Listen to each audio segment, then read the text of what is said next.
I wasn't surprised when the envelope came without our names on it. Not really. But I guess I still held out hope, like maybe they'd remember we're still family, even if we don't wear matching linen suits or post curated beach photos every 4th of July. It started with a phone call.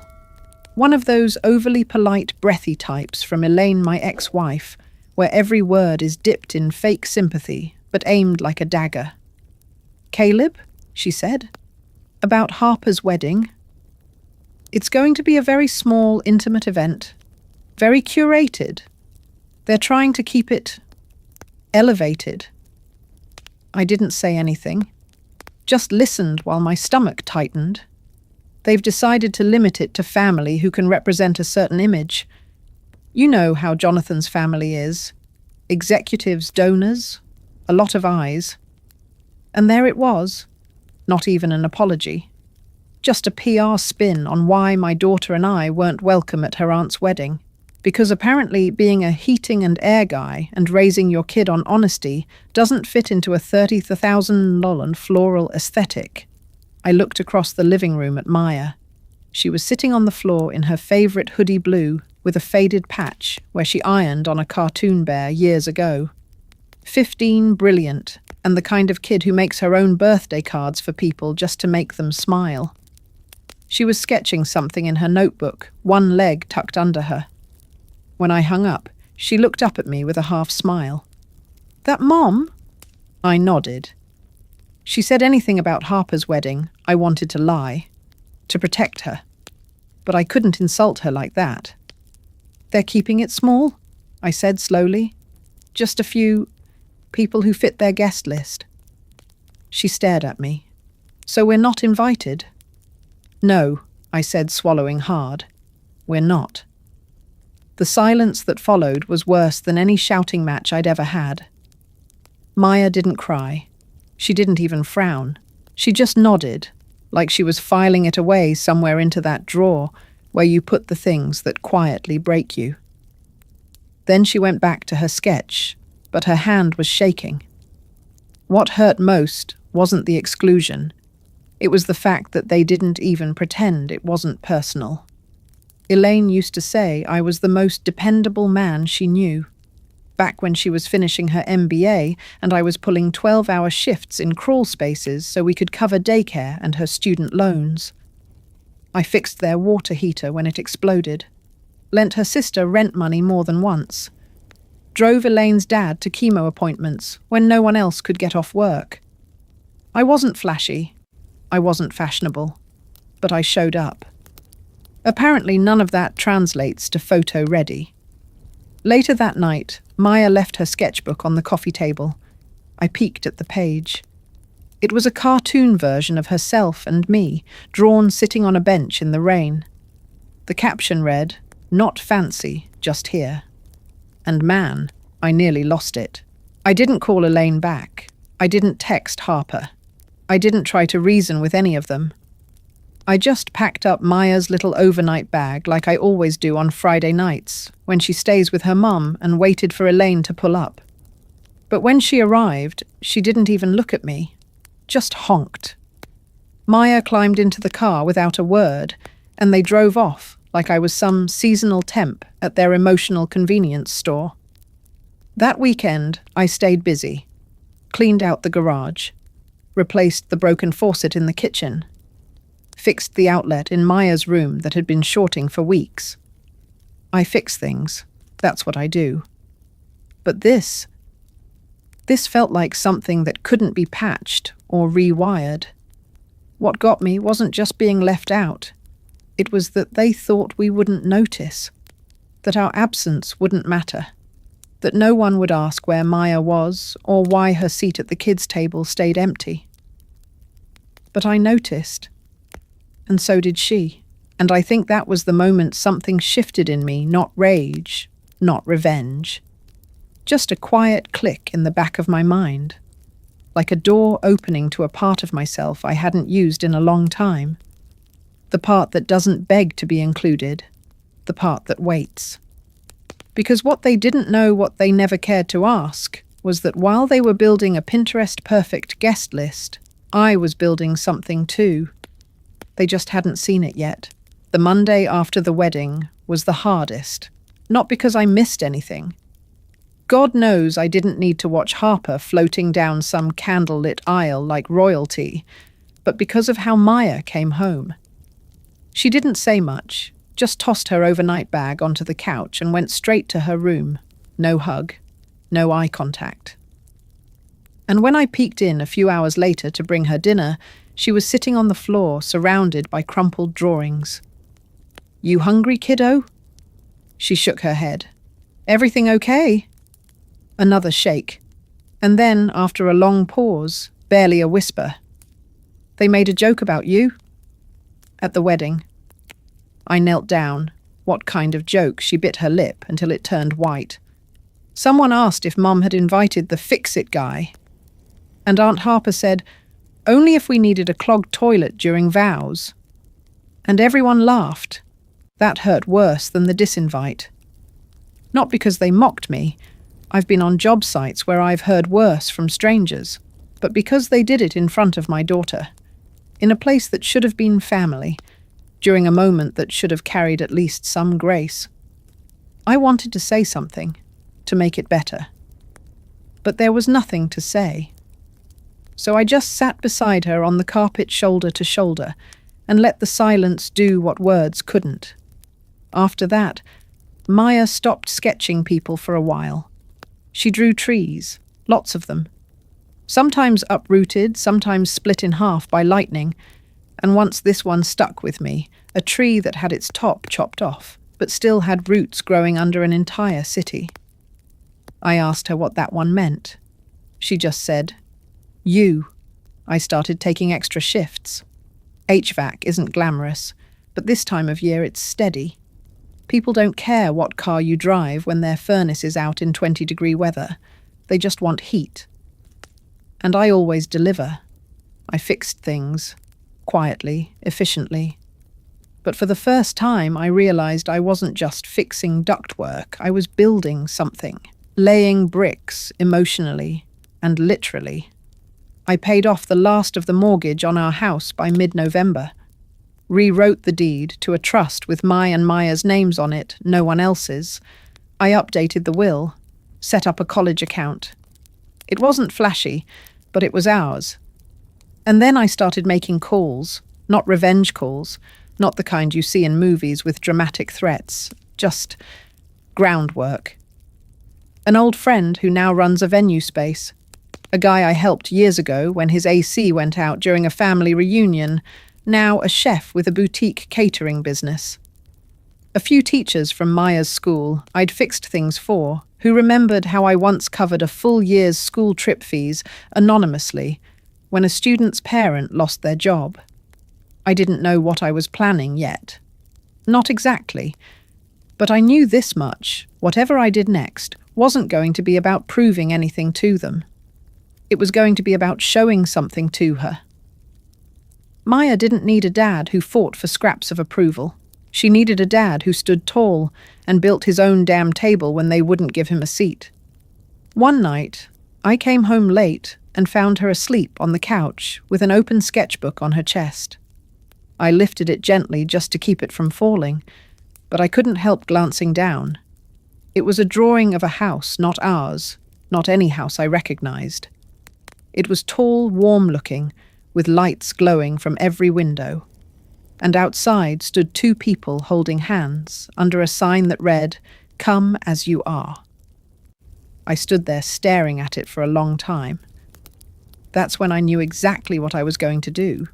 I wasn't going to yell. I wasn't going to post angry rants or air dirty laundry online. No, I was going to build something so sincere, so rooted in truth, that anyone who'd ever laughed at us would feel the weight of what they threw away. It would take time, patience, precision. But I had all three. That's what they always overlooked. They thought quiet meant weak, that doing things by hand meant you were too slow to matter. But I knew something they didn't.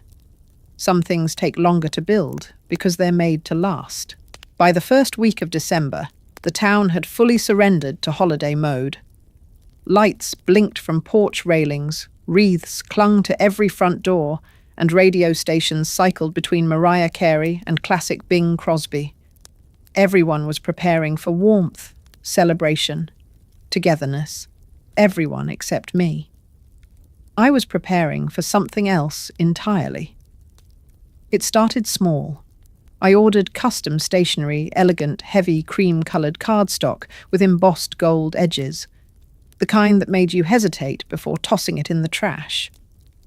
On each envelope, I had our names written in dark navy calligraphy, Caleb and Maya Monroe. Not Mr. and Mrs. Not a last name attached to someone else's legacy. Just us.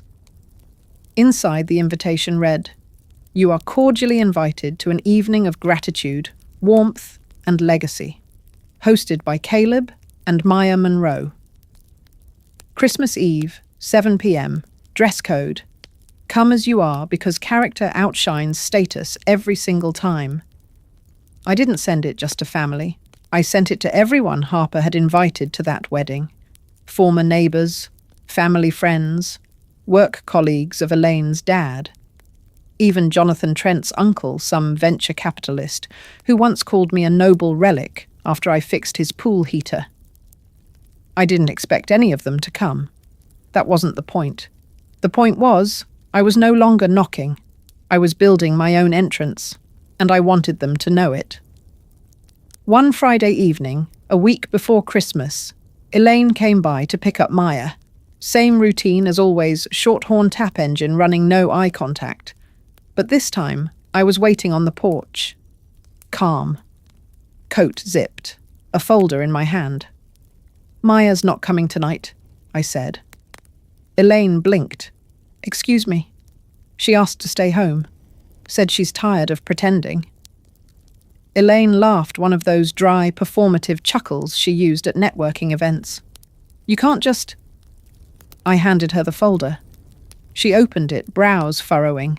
Inside were divorce amendments, a finalized property transfer, and a notarized update to Maya's custody arrangement, giving me full holiday guardianship until January. "What is this legal reality?" I said evenly. "I finalized the trust on the house. Your name's not on it anymore." Her voice went cold. "You're being petty." "No, I'm being permanent." She stared at the signatures. My lawyer's stamp, the bank's approval, all clean, all legal. "You'd really do this over a wedding?" I smiled. "No. Over 15 years of giving more than I got. Over Maya watching her father be dismissed like seasonal help while you drank champagne with people who don't even remember her birthday." Her face paled mascara, sharp against her flushed cheeks. "I thought you were better than this," she whispered. "I am," I replied. "That's why I'm not doing what I could do." She left without another word, just peeled off in her leased Mercedes tires, kicking up gravel pride, dragging behind her like a busted bumper. Inside, Maya was sitting by the fireplace, her sketchbook open again. She looked up, confused. "She's gone." "Yup." "You didn't yell, 'Nope'?" She studied me for a second. "What did you give her?" "Just some paperwork." She stared. "Dad." "What's going on?" I thought for a moment before answering. I used to think we had to prove ourselves to be included, that if we dressed right, spoke right, stayed quiet long enough, someone would eventually open the door. But I was wrong. She tilted her head. "I don't need to be included," I said. "I just need to build something worth being a part of." She didn't say anything. But later that night, I caught her adding a new detail to her sketch of the glowing house, the one with the "Come as you are" sign. This time she drew people inside, smiling, sitting around a long table. A few of them looked familiar. One looked like her teacher. Another was a neighbor. And one unmistakably looked like me raising a glass. A few days later, as I sealed the last of the invitations, Maya came to me holding a folded piece of paper. "What's this?" I asked. A suggestion, she grinned. Inside was a quote, handwritten. "Some people build fences to keep people out. Others build tables to invite them in." She had drawn a gold foil line beneath it. I paused, then slid the quote into the last envelope. Let them open that. Let them read it. Let them wonder what we were really inviting them to. Because this wasn't about seating charts anymore.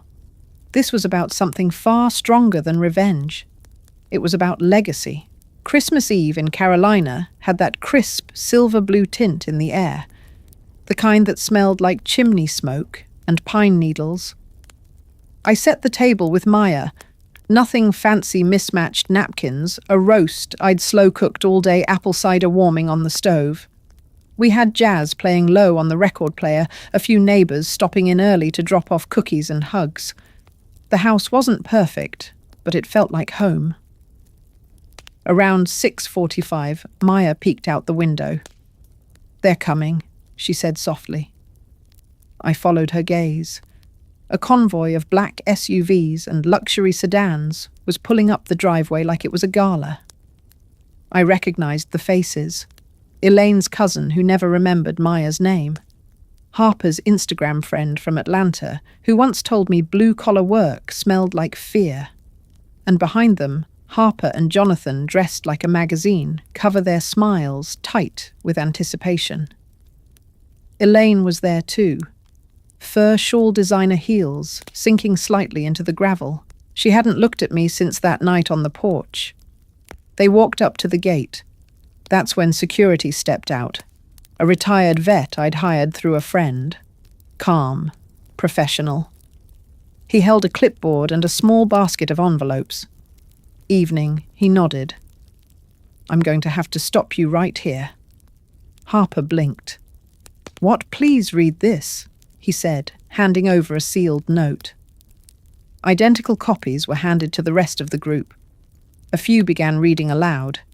Inside, the message was handwritten, printed neatly on the same paper I used for the invitations.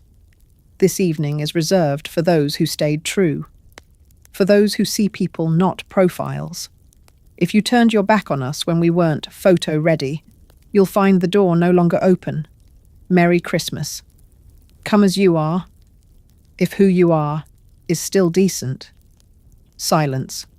Then confusion. Then rage. "You can't be serious," Elaine snapped. Harper stepped forward, red-faced. "Caleb, this is childish. You invited us." "No," I said, stepping out from the porch with Maya beside me. "I informed you." Jonathan scoffed. "You think you're teaching us a lesson with this hillbilly parade?" Maya's voice cut through the air. Clear. Calm. "Actually, we're not teaching anything. We're just protecting our peace." That's when someone behind them, one of Harper's influencer friends, took out their phone and started filming. I saw it all play out in real time, Elaine turning away, muttering curses, Harper shouting, "Do you know who we are?" and the guard, gently but firmly stepping between them and the front path. The woman filming zoomed in on Maya. "That's his daughter, right? The one they didn't invite?" she whispered. "And Maya?" She just smiled. They left eventually, one by one, their heels and egos scraped by gravel and embarrassment. No screaming match, no cops. Just a line they thought they'd never have to cross, drawn not out of vengeance, but value. Back inside, the house glowed with laughter. Our neighbours had arrived. Maya's art teacher brought homemade cornbread. The guy from the bookstore brought eggnog and a dog sweater for our mutt Rufus. We toasted with ciderette until we were full and passed around stories like gifts. Somewhere around 9 p.m, my phone buzzed. The video had gone viral. It had been reposted on TikTok by that same guest, captioned, "Rich family denied entry after mocking father and daughter." Karma's Christmas special. The comment section lit up. "This is better than any holiday movie." They banned his kid from a wedding and thought he'd forget Dad handled it with more class than the whole guest list combined. One reply stood out. Let this be a reminder. If you exclude the ones who carry real weight, don't be surprised when the roof caves in.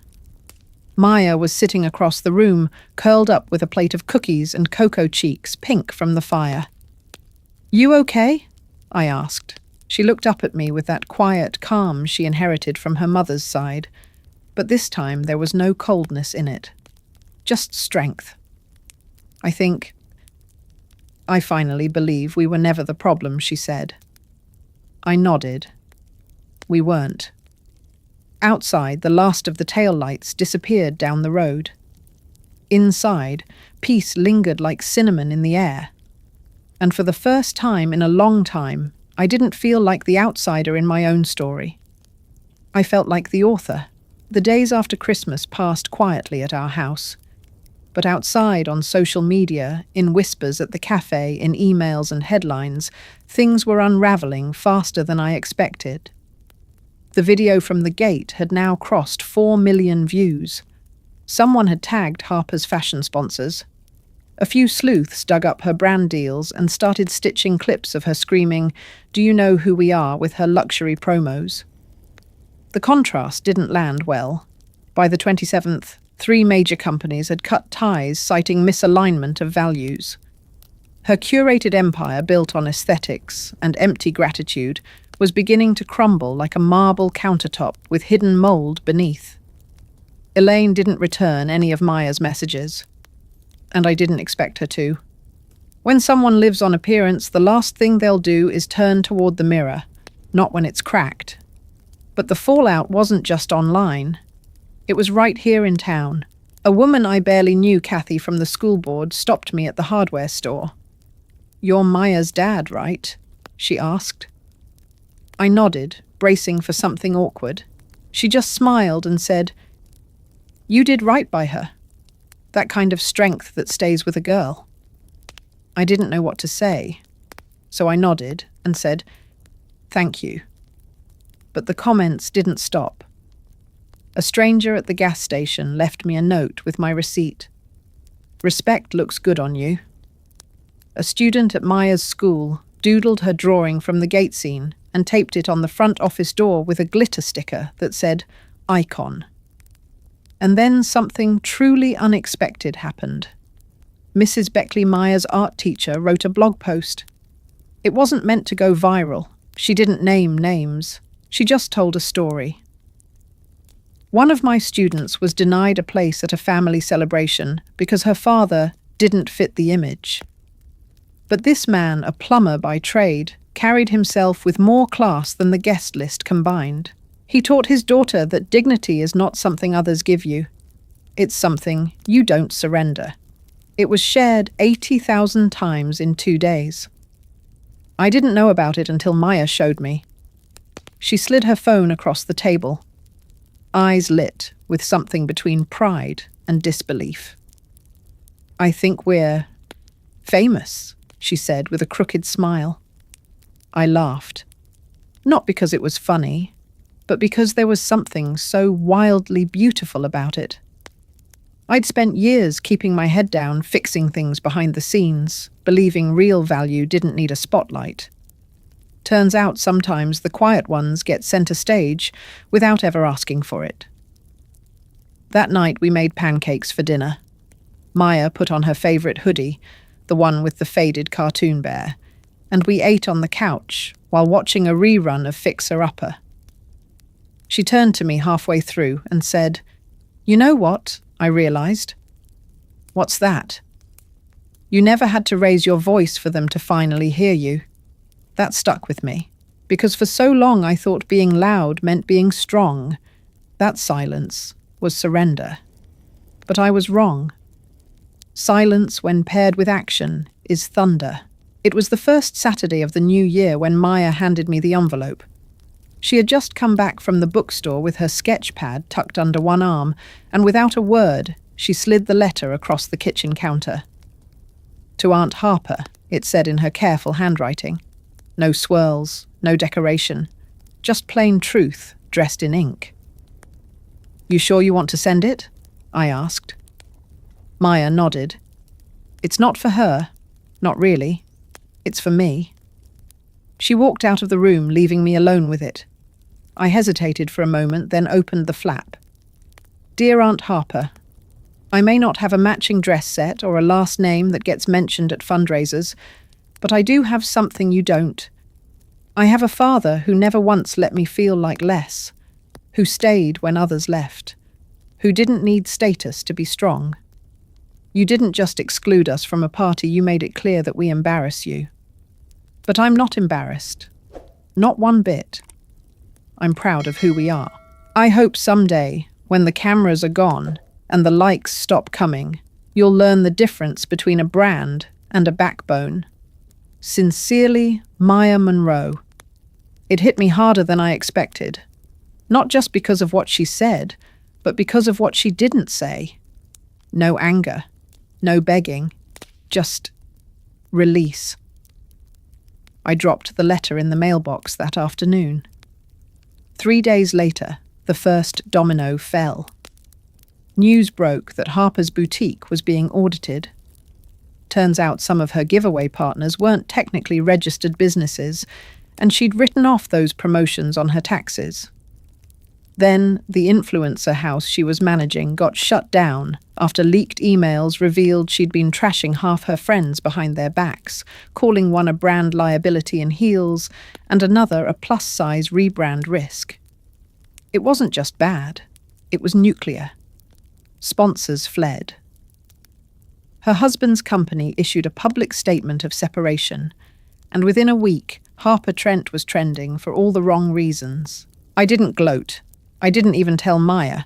She found out on her own, and when she did, all she said was, "Sounds like the marble finally cracked." But the call that surprised me most came from Victor Elaine and Harper's father. It was a little after 8 p.m. Maya was in her room sketching. I picked up, not recognizing the number. "Caleb," he said. His voice was thin, unfamiliar. I hadn't heard from Victor in 2 years. Not since he'd given a toast at Harper's birthday party and made a joke about self-made men who still carry lunch pails. Now he sounded like someone who hadn't slept. "I think we owe you and Maya an apology," he said. I didn't speak. Just let the silence stretch. You were always the only one who kept things running. Quietly.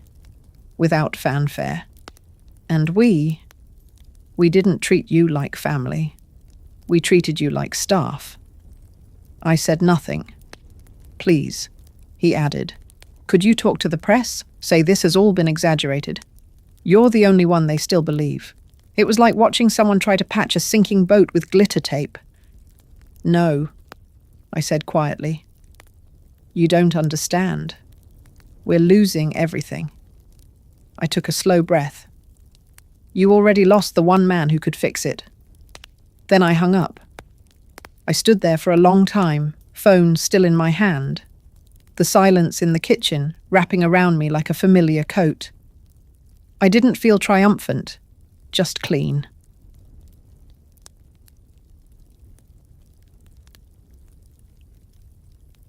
That night, Maya brought out an old photo album, one of the few we had that included Elaine before the divorce. She flipped through it, stopping at a picture of us 3 at the state fair. She was about 7. Her face covered in blue cotton candy, my arms around both of them. "You think Mum was ever happy?" she asked. I thought for a moment. I think she thought being loved and being seen were the same thing I said. And when the lights faded, she forgot where home was. Maya looked at the photo again, then closed the album gently. I'm glad I remember. And with that, she stood up, kissed me on the cheek, and went to bed. Sometimes healing doesn't look like hugs and tears. Sometimes it's just knowing what not to carry anymore. 3 months later, I stood backstage at the Civic Center, my calloused hands gripping a small note card I didn't really need. It was career day, and for the first time, The North Carolina Skilled Trades Council was including stories, not just resumes. They wanted to feature workers who had made an impact beyond their trade. I never imagined I'd be one of them. I looked out at the auditorium. Rows of students, teachers, parents, a few press members. The lights were hot and bright. I could still smell fresh paint from the last renovation. I almost turned down the invitation until Maya insisted. "You don't get to stay invisible forever, Dad," she said. "Not after everything." So I walked up. But before I could speak, the host surprised me.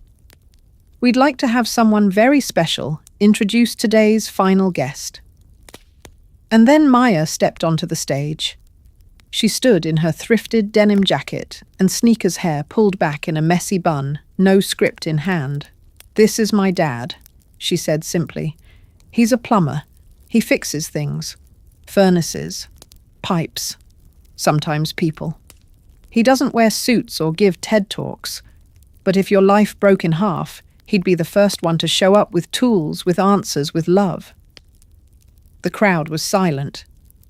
Not because they were bored, but because you could feel it. Every word landed like a truth no one had dared say aloud in a while. "If success means having the courage to stay kind in a world that rewards cruelty," she added, "then my dad is the most successful man I know." Applause erupted. Loud, long, honest. I stepped forward, hugged her, then turned to the mic. "I've been called a nobody," I said. "I've been called a helper, a backup, a plan B. But you know what? I've never been called unreliable." I scanned the crowd. Turns out showing up matters more than showing off. And keeping your word that builds things longer than any spotlight ever could. A standing ovation. After the event, Maya and I went to our favorite local diner.